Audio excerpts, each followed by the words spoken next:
Darian Steely *. Thank you for your support. I became the Pope, now what? New book. Give it a read and stone please.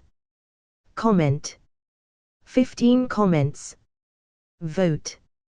Chapter 46, 46. The Round Table. Magnus later returned to Hogwarts with Dumbledore. He said goodbye to the headmasters and went to the Slytherin dungeon. As soon as he entered the common room, everyone stopped talking and looked at him. Lucius was back but had a plaster on his one arm. Magnus particularly looked into Lucius' eyes. He noticed the surprise in them. Tilda, so he knew about the attack. Tilda. Magnus walked towards the dorm room. In his way, like always, he greeted Narcissa with a kind smile. Good evening, sister. He proceeded to his room, ignoring Lucius. Inside he found Snape and Ragnar at their study tables. Just as I had imagined. A room of bookworms. Magnus said. Both Ragnar and Snape closed their books and ran up to him. Ragnar had an excited face. So, what happened? Sigh. A lot. I will tell you from the start. Yes, my heritage has been confirmed. Not just that, I am slightly related to Dumbledore too, from a squib bloodline. Next, I am filthy rich. Third, we were attacked by Death Eaters. It was a big and bloody fight. Moody lost his leg and 4 Morars died. Magnus revealed. They probably decided to do it after what happened yesterday. Malfoy must have passed the news that you come from a Muggle family. Snape guessed. I am likely to believe that it was him, but it is near to impossible to prove it in front of anyone. Oh, I forgot, I brought some chocolates for you too. Now, I gotta go and write a letter to my family. He went to his study table and sat down. While his 2 friends ate chocolates. Snape was still his grumpy self with most people, but he was a bit friendly with Magnus and Ragnar. When Magnus sat by his study table, the voice of Merlin came from the invisible portrait. Did somebody die? Magnus just nodded as he continued writing. Did they die by your hands? Arthur inquired. Magnus nodded again and replied in whispers, they tried to kill me first though.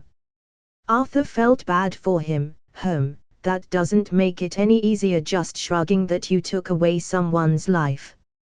I would have given you a good hug but you know. I'm dead and a painting. I know, I am just trying not to think about it, Magnus replied. Merlin quickly spotted a flaw in his idea. No, Magnus, do not suppress the thoughts. That would make you a cold-blooded murderer. Instead, just accept the fact that someone died by your hands, and try to understand what led to the situation. Magnus, someone dying is not the problem, but what led them to get to that point in time is. Remember, the more you understand them, the more you will know what the wizarding lacks. Now, I recommend you talk with your friends about this. That Ragnar boy also had a tragic past. He sometimes cries silently in his bed at night. That boy, Severus, calls for his mother and opposes his father in sleep. Arthur added, they too are going through some mental problems like you, son. But, you have a greater intellect, so, you are in the best position to help them. Magnus nodded, I understand what I must do now. Thanks, you too, by the way. Hope and Despair were nice swords.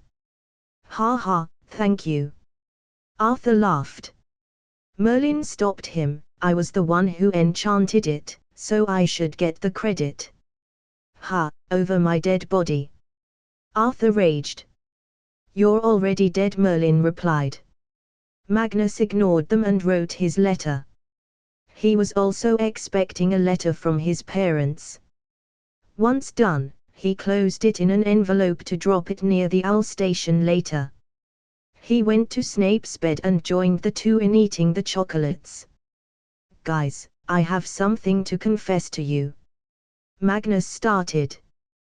The two got attentive, seeing he was not in his usual fun face. I killed 2 people today. I am thinking about them, it feels weird that I ended 2 lives, who had been living for years. The people who knew them will never get to see them again. I don't know if killing is the right thing to do, but I do feel a bit strange. Magnus revealed. Snape and Ragnar were taken aback. But Ragnar then patted Magnus' shoulder. His eyes turned sad. You did right. Let me tell you a story, Magnus. Once, there was a family, they were purebloods, but they did not follow the pureblood supremacist theory. They were happy and rich. They saw muggles as nothing but people without magic. Then, one day a man knocked on that home's doors asking to talk to the patriarch of the family. He seemed kind and unharmful, so they let him in. He had 2 more people with him. They called themselves the Slytherin Gang. The family thought they were school friends or something. But in the middle of the night, screams resounded in the whole house. A 5-year-old boy was quickly hidden inside the cupboard by his mummy. She told him to promise her not to make a noise no matter what. The boy did as asked and stayed inside the cupboard. He could still faintly see what was happening outside. His mum had taken her wand and got ready to attack the perpetrators. Then, the door opened with a blast and 3 curses came with it, immediately disarming the woman and binding her. For the little boy, this was enough to cry out, but he remembered the words of his mother. He did not speak. He did not make a single sound, as the 3 men tortured her. Did things to her body, taking turns, doing things that one cannot say out loud. But, she was brave. She didn't scream, so as to not scare the child, secretly hidden. They did as they liked, while shouting, "This is what happens to blood traitors. This is the result of opposing us." Their identities were discovered by the child when they called themselves Death Eaters, a term no one was familiar with back then. But, seeing no end to their torture, the woman for the last time, secretly looked at the cupboard.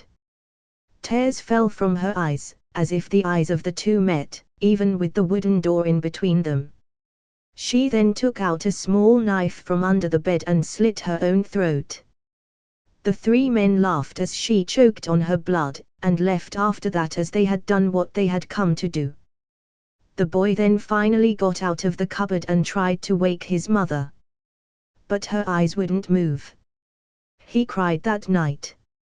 He fell asleep in the blood of his mother, hugging her cold body. The next morning he woke up and looked for other members of his family. But all of them were found dead in painful ways. Some nailed to the walls, some skinned, some beheaded. In every room, the word "blood traitors" was written, with the blood of the family members. Scared, sad and confused, the boy went back to his mummy's body, curled himself into a ball and silently stayed there, by her body, imagining she was hugging him. Ragnar's voice was choking by now. Magnus and Snape were not dumb to not understand who this boy in the story was. They felt so bad for him. Ragnar soon continued. 2 days later, when people noticed no activity in the house, they informed the ministry. They sent us to the house. They vomited when they saw the situation. It was one of the most heinous crimes ever committed in magical Britain. The whole family was murdered. All except one. They found a thin, frail child. The child was in such deep trauma that he did not speak for a full year. He just read books silently with no expressions on his face. The case of the murder was never investigated, never made public. No trials were held. The ministry, in an effort to keep its image clean, hid the case under bundles of other files because of how gruesome it was. Justice never came and the child was made to live in a ministry-protected house. The child would have stayed broken if not for the laughing tall, white-haired old man who came out of nowhere, as the ministry-appointed guardian. The old man only demanded to be called Grandpa. Then, he healed the child, he repaired the wires that had broken in his mind and taught him the art of potions. But before the boy turned 11, the old man passed away, silently, smiling in his rocking chair, but the night before, he had told the child that his work was done, and he must return to his duties. The boy did not mind, but politely thanked him, because even he knew that this grandpa didn't come from the ministry. But before the old man left, he did give one unforgettable thing, a special talent in making potions, that none have in the world. The ability to predict what the results would be while making potions. Since the day the boy joined Hogwarts, he started looking for the 3 men who came to his family that night, demons under human skin. He wants to avenge his family, make them regret ever even thinking of committing those crimes. Make them beg for mercy and not give it. Their names were Rodolphus Lestrange, Rob Aston Lestrange and Tom Marvolo Riddle. The first 2 are confirmed Death Eaters, the most trusted of the Dark Lord. But the third name remains a mystery. Magnus actually shed a tear for his new friend. Even Snape had his eyes numb. What was going on in his head was still a mystery though. Ragnar then looked at Magnus with stern eyes. You did nothing wrong. Those animals kill people just for the sake of entertainment or blood. They have no right to live. Magnus nodded. Indeed, such people belong to the depths of hell. But forgive me, Magnus. Ragnar suddenly apologized. For what? Magnus asked back. He was confused. Ragnar couldn't look him in the eyes. I. From the moment your name was announced, I knew who you were. I knew how powerful you'd be, in all aspects. So, I planned to befriend you. I acted all weak and pitiful so you might take me under your wing. And you did. ****. But I can't. You are too kind, Magnus, you help people for no reasons, totally opposite of those demons, and you remind me of my laughing grandpa who helped me. I can't fool a person like you. How would I show my face to Mummy in heaven? So, it's okay if you want to break this friendship. I'm not worthy of it. I will leave this room tomorrow. Ragnar said with a sad voice. Magnus was actually his first friend ever and now he felt bad for using him. But Magnus all of a sudden laughed. Ha ha, come here you. He gave a brotherly hug to Ragnar. Use me all you want, I don't mind. That came out wrong didn't it? Ha ha ha. He. This made Ragnar and Snape laugh out loud. Magnus then looked at Snape and dragged him to join him and Ragnar to join shoulders as if they were planning for a football match. Magnus spoke. Ragnar, you are my friend, I don't care about your past or future. Even if you were faking and acting, you can fake a laugh. I heard you sharing those with me. You too, Severus. I will be strong and powerful in the future, you too will be too. Today, we should promise to be brothers forever and like a family, always have each other's back. Also, death to all Death Eaters and Voldemort. Don't worry, Ragnar, we'll find this Tom Riddle too. Snape, I know about your personal problems with your family.